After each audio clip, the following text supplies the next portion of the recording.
Hello, parents and teachers. What's up? In this video, parents and teachers, I'm going to talk to you about a coaching strategy that I use with my students, and this will specifically help both you parents and teachers to get clarity about what they are supposed to be doing and how to help them start. So my name is Seth Perler. I'm an executive function coach. And what I do day in, day out is I help struggling students navigate this thing called education so they can have a good life. And my students are notoriously resistant to doing things. I don't feel like it. This is stupid. Why do I have to do this? I'll do it later. I'll do it tomorrow. I'll do it in 5 minutes. Anything but doing it now. And they really do have trouble getting started and taking action because of two things. They have trouble getting started taking action because of two things. One, they really don't have clarity about where to start. They really don't have a clear idea of what needs to be done. Two, they really don't know how to start. So first, they don't have the clarity about what needs to be done. Then they don't know how to get the train rolling. So these are executive function skills. There are many executive function skills that need to be built to get to be able to do those things. But what I'm going to do is explain how I work with the kids to figure these things out, how to figure out what they need to do and how to help them get started. So a little background, I do a lot of co-working with my students online. Now, when I'm working with a student in person in my office, it's a lot easier to get that moving because I can see their computer, I can see their backpack, I can see their planner, and I can see them face to face, and it's a lot easier. So how do I do it when it's online? Because it's more challenging. So this strategy is really going to help you. It'll really break down some ideas for you. And what I'm going to do is I'm really going to break this down to a few different parts. I'm going to help you figure out where they're at, meaning what they need to be doing, figure out what they need to do to start, and then if they need more support, I'm going to tell you what to do. I'm going to tell you what I do after I get started with them, and then I'll give you sort of a bonus question that I often use, which is an amazing question, and then I'll sort of walk you through what a best case scenario looks like after I've been coaching them for a while and they really understand it, so that you, the parent and teacher, can understand how it could look or should look. All right, so step one, I'm going to give you some great strategies and questions. So if you're taking notes, I have some amazing questions that are very, very powerful, the way they're framed to get the information you are looking for. So step one is we have to figure out where they're at, figure out what needs to happen. So what I want to be able to start off with is I want to be able to look at my students and say, hey, what's up? So what's your NOP? And they should be able to tell me. Well, you don't know what the NOP is.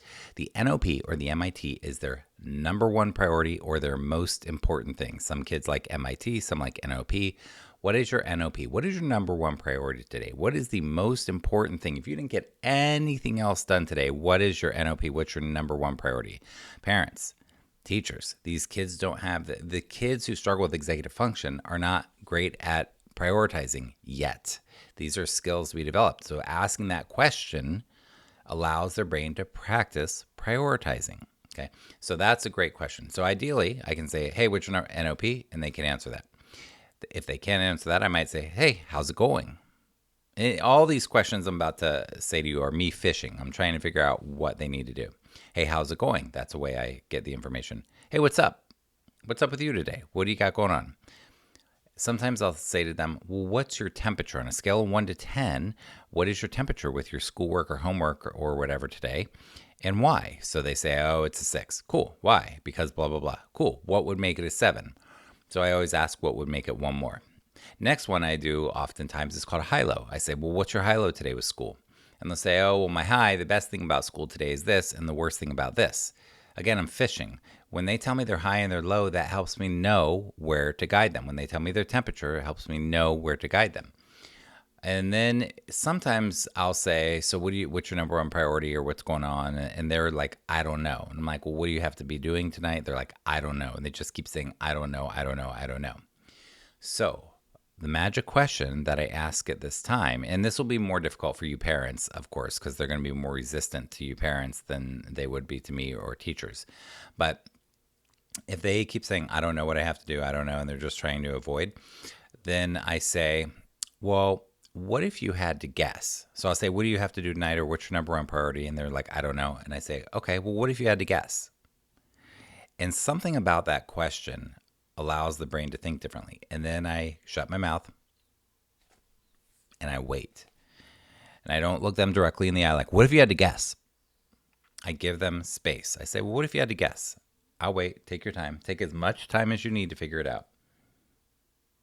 And some kids really need a lot of processing. Sometimes you'll wait like 10 or 12 seconds and finally they'll start talking. And then you're like, oh my gosh, I thought that silence lasted forever.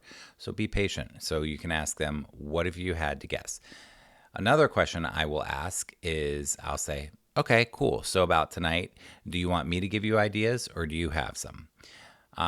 And what that does is I'm guessing at this point when I ask that question, they're going to say they want my ideas, but I have to get the buy-in. And it's especially important for parents. They have to feel agency. They have to feel buy-in. They have to be a part of the process. They have to feel like it's their idea. So do you want me to give you ideas or do you have some? And then they'll say, yeah, what are your ideas?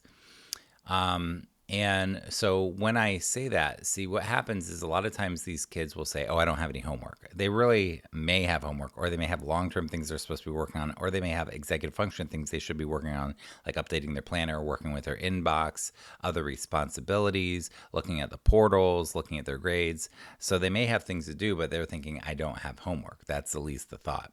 So asking, do you want me to give ideas? A lot of times I'll propose some of those things. So then I will often say this question. Now, this is an amazing, amazing magic question, particularly for the kid who does want executive function help. They do want to be more successful. They do want less stress. They have that maturity, because I definitely get a lot of students who aren't even there yet. They don't even there's no buy-in yet. But for the kid who's like, yeah, I want my life to be easier, I want to do better at school and blah blah, this question is amazing. So I say, is there something that you should be doing today that you really don't want to do, that's really daunting? Like, what's the thing today that you want to do the least? It's a great question, because when we find that out, and when you approach the kids compassionately, empathetically, with patience and kindness and tolerance and openness, when you approach them that way, and it's not like, what do you got to do? I know you got homework, when they can feel really emotionally safe, and you ask that question, what should you be doing? What should you be doing that you really don't feel like doing? It just seems daunting. Like, what's the thing you want to do least? When I ask that question in a way that's safe for them, it allows them to share it. But the problem with those things are that they often really don't know how to start. And that's where the opportunity is for me as a coach, or you as a parent, or you as a teacher. Now that we know that they have this daunting thing, and imagine something for you, the listener, you right now, something daunting for you. It is one of your least favorite things. It's daunting. It's hard to get started, and they really need to learn the skills around how to even know how to start, because they don't know how to do that. So anyhow, those are how I figure out where they're at. Then the next thing that I do, so that was step 1. And step 2 is, how do I help them get started? How do I help them figure out? And this one's really simple, a lot simpler than the previous one. And what I usually ask is this one question. So here I don't have like 10 strategies for you, I have one. What's the next thing you need to do to get started? That may sound like a simple question, parents and teachers, but it is really powerful, because they're not thinking it intuitively yet. Now, for you or certain students, it may be real easy, but for these kids, they don't even ask themselves that question.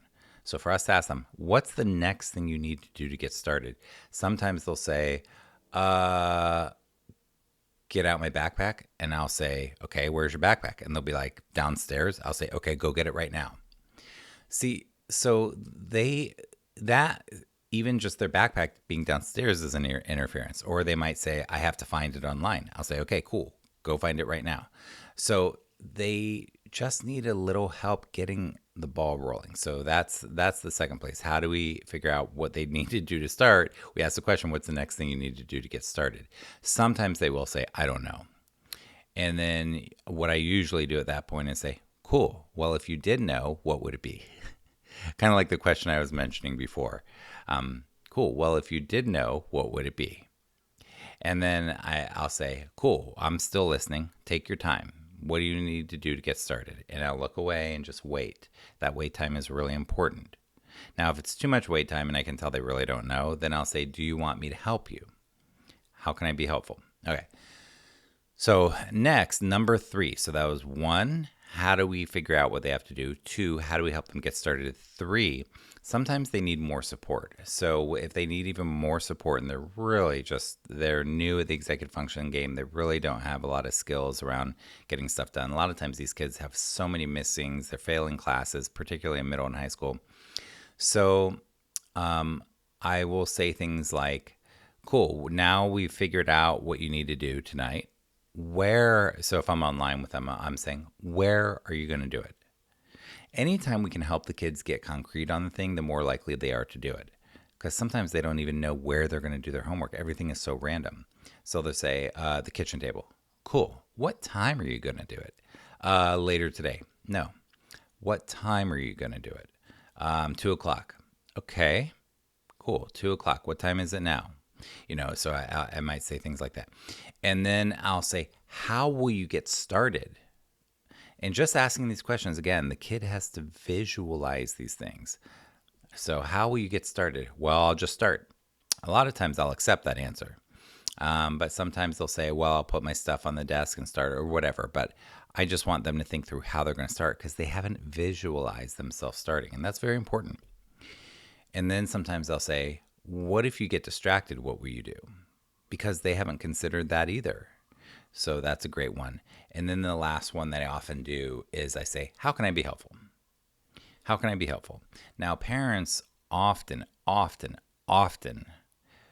you, the parent, logically what needs to be done. So parents are often like, this needs to be done. Let me logically explain this to you. Let me use reason. But what it comes across as nagging, comes across as micromanaging. The kids are more resistant. They don't want to hear it. It comes across as lecturing. So you really framing it, how can I be helpful? Now, if you've been in that role of you're the executive function for a long time, they're not going to know how to answer you, the parent, on how can I be helpful for a while. And it's going to take a while for them to get used to that you're actually going to listen to them. So don't expect that to be an overnight fix. So that was number 1, 2, and 3. That was like, how do we find out what they need to do? How do we help them get started? What if they need support? Number 4, what I do is I say, so if I'm working with kids online in my co-working groups or something, I'll say, all right, cool. Why don't you get started and I will check on you in 5 minutes or 10 minutes, or I'll check on you in a little bit. Okay? And I say, okay. Why do you parents and teachers think I say okay? Because I'm getting buy-in.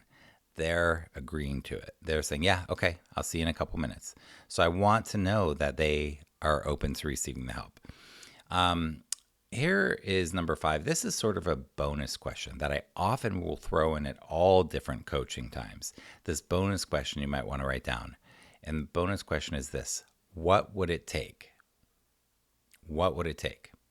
So you, the parent or teacher watching this right now, I want you to think about something in your life that you want to do, but you're resisting. You don't feel like doing it. Something you should do, you should do, you want to get it done or you want to do it, but it's daunting, okay?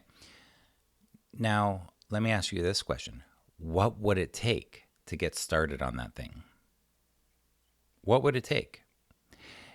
And for you to talk that out to me, if I was coaching you, or for the students to talk that out to us, what would it take to get X, Y, and Z done, to get started on this, to feel better about math? What would it take to accomplish a science lab? What would it take to, get the reading journal done? What would it take to email your teacher? So what would it take is a great question. All right, best case scenario, here's what happens. So once I've been coaching a child, so you parents and teachers, this is where we want to get to. You want to be able to get to the place where you can do 3 things. So basically, you start out with the question, hey, what's up? So what's your NOP tonight? What's your number 1 priority? And the student can actually answer, oh, well, my number 1 priority is blah, blah, blah. And you, in your gut, you can be like, okay, they sound like they actually know what they're talking about. You have some faith in that.